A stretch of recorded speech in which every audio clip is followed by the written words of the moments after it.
अस्सलामुअलैकुम वरहमतुल्लाहि वबरकातुहू। दोस्तों, मैं शाद मोहम्मद आप सभी के सामने हाजिर हूँ हमजा द लॉयन चैनल के जानिब से। मेरे प्यारे मुसलमान भाइयों, आज आप सभी के लिए हज़रत उमर रज़ियल्लाहु ताला अन्हु के हवाले से एक बड़ा ही हैरान कुन वाक़या लेकर आया हूँ कि जिसको सुनने के बाद यकीनन आपके होश उड़ जाएंगे। दोस्तों, आप सभी को बता दूं कि ये जो वाक़या है वो एक औरत के हवाले से है कि किस तरीके से एक औरत ने कब्र के अंदर अपने बेटे को जन्म दिया और किस तरीके से वो जो बेटा था वो अल्लाह के अमान में रहा। दोस्तों, हम सभी जानते हैं कि हज़रत उमर रज़ियल्लाहु ताला अन्हु की बड़ी शान है, आपकी शान, आपका मकाम बड़ा ही आला है। किस तरीके से उन्होंने आधी दुनिया के ऊपर हुकूमत की और आपकी हुकूमत की मिसाल कुछ इस तरीके से है कि क़यामत तक ऐसी हुकूमत करने वाला और कोई नहीं आ सकता। मेरे प्यारे मुसलमान भाइयों, आप सभी को बता दूं कि एक मरतबा हज़रत उमर रज़ियल्लाहु ताला अन्हु किसी जगह से गुजर रहे थे कि आपने तभी एक बाप और बेटे को देखा। जब आपने बाप और बेटे को देखा तो ऐसी हालत में आप चौंक गए, क्योंकि बाप और बेटे की जो शक्ल थी वो काफ़ी हद तक मैच कर रही थी, यानी काफ़ी हद तक बाप और बेटे जो थे वो हम शक्ल थे। इस चीज़ को देखकर हज़रत उमर रज़ियल्लाहु ताला अन्हु बड़े हैरान हुए, क्योंकि इतना ज़्यादा किसी का भी चेहरा अपने बाप से नहीं मिलता है या बाप का बेटे से नहीं मिलता। लेकिन ये बड़े हैरान थे। इसी वजह से हज़रत उमर रज़ियल्लाहु ताला अन्हु उन बाप बेटों के पास गए और उनके पास जाकर ये बात कहने लगे कि आप दोनों की जो शक्लें हैं वो बहुत ही ज़्यादा मेल खाती हैं, ऐसा महसूस होता है कि दोनों एक ही है। तो हज़रत उमर रज़ियल्लाहु ताला अन्हु की इस बात के ऊपर वो जो बाप था वो ये बात कहने लगा कि दरअसल बात यह है कि इसकी माँ ने इसे ऐसी हालत में जन्म दिया है जो कि अपने आप में ही हैरत अंगेज़ बात है। तो ये बात सुनने के बाद हज़रत उमर रज़ियल्लाहु ताला अन्हु ने ये बात कही कि मुझे पूरा वाक़या बताओ कि असल में किस तरीके से ये वाक़या पेश आया। तो इस बात के ऊपर वो जो शख्स था वो ये बात कहने लगा कि मुझे अपने घर को छोड़ के जंग में जाना था और ऐसे वक्त में जो मेरी बीवी थी वो हामिला थी, यानी पेट से थी, और मुझे ये बात मालूम थी कि चंद ही दिनों के अंदर मेरी जो औलाद है वो दुनिया के अंदर आ जाएगी। लेकिन मुझे जंग में जाना था, तो ऐसे वक्त में जब मैं अपने घर से निकल रहा था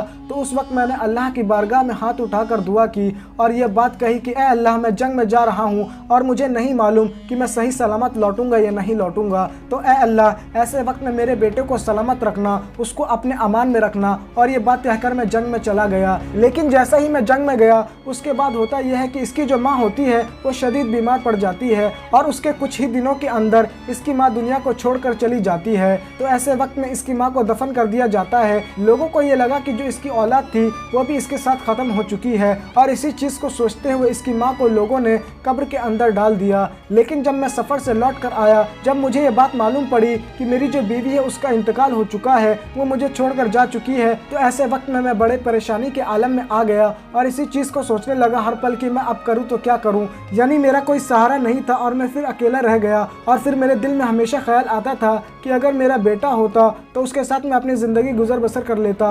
और फिर इन्हीं चीज़ों को सोचता हुआ मैं अपने दोस्तों के पास गया और उनके सामने अपनी आप बीती बताई कि किस तरीके से मैं परेशान हूँ और मुझे ज़रा सा भी करार नहीं आता। जहाँ पर मेरी बीवी को दफन किया गया है मुझे वहाँ पर ले चलो ताकि मैं जान सकूँ कि मेरी बीवी को कहाँ पर दफन किया गया है। तो ये बात सुनकर मेरे जितने भी साथी थे वो सभी के सभी मुझे उस मकाम पर ले गए जहाँ पर मेरी बीवी को दफन किया गया था। और फिर वहाँ जाने के बाद मैं उसी कब्र के पास जाकर बैठ गया और बहुत ही ज़्यादा फिक्र के अंदर डूब गया कि किस तरीके से मेरी ज़िंदगी खुशहाल चल रही थी और आज किस तरीके से मैं तना हो गया हूँ। लेकिन तभी ये मैं अचानक से देखता हूँ कि अचानक कब्र से रोशनी आने लगती है। तो ये चीज़ देखने के बाद मैं जो था वो बहुत ही ज़्यादा हैरान हो गया और फ़ौरन ही मैंने अपने दोस्तों से ये बात कही कि असल वजह क्या है, यानी कब्र से रोशनी क्यों आ रही है। तो मेरी ये बात सुनने के बाद मेरे दोस्त जितने भी थे वो ये बात कहने लगे कि जब से तुम्हारी बीवी को हमने कब्र के अंदर दफन किया है तभी से ये मंजर पेश आ रहा है, यानी अचानक से इस कब्र से रोशनी फूटने लगती है, ना जाने क्या बात है। और हमने इस कब्र को अब तक इसी वजह से नहीं खोला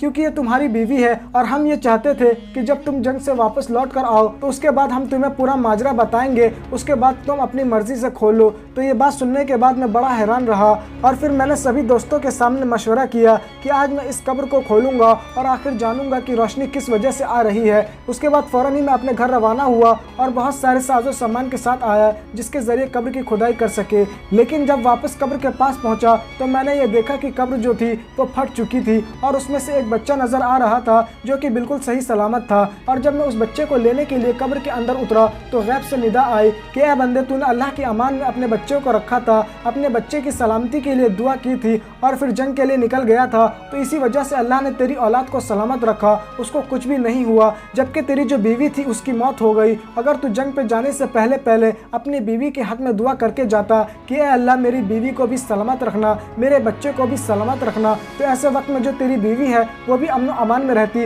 वो भी हयात में रहती। लेकिन तू अपनी बीवी के लिए दुआ करके नहीं गया, इसी वजह से तेरी जो बीवी थी वो मौत की शिकार हो गई। लेकिन तूने अपने बच्चे के लिए दुआ की थी, इसी वजह से तेरा जो बच्चा है वो बिल्कुल सही सलामत है। फिर मैंने अपने बच्चे को कब्र से निकाल लिया, लेकिन जब मैंने अपने बच्चे को देखा तो मैं हैरान रह गया कि मेरा जो बच्चा है उसकी शक्ल हूबहू मुझसे मिल रही है, यानी मुझसे मैच कर रही है, जो कि अल्लाह की एक बहुत बड़ी कुदरत है। तो मेरे प्यारे दोस्तों देख लीजिए कि किस तरीके से वो अपने बच्चे के लिए दुआ करके गया था कि अल्लाह मेरे बच्चे को सलामत रखना, अमन अमान में रखना। और वो जो बच्चा था उसको कुछ नहीं हुआ, बावजूद इसके कि उसकी माँ ने उसको कब्र के अंदर जन्म दिया था और कई दिन गुजर गए थे, बावजूद इसके वो जो बच्चा था वो बिल्कुल सही सलामत था। कौन था वो जो उसे खाना खिला रहा था, कौन था उसे जो रोजी खिला रहा था? बेशक एक ही ज़ात है जो अल्लाह ताला की है। इसीलिए मेरे प्यारे दोस्तों घर से निकला करो तो ऐसे वक्त में अल्लाह की बारगाह में दुआ करके निकला करो कि ए अल्लाह मैं बाहर जा रहा हूँ तो मेरे घर वालों को सलामत रखना। इस तरीके से जब कोई दुआ करके जाता है, जब कोई अल्लाह के ऊपर अपनी बात छोड़ देता है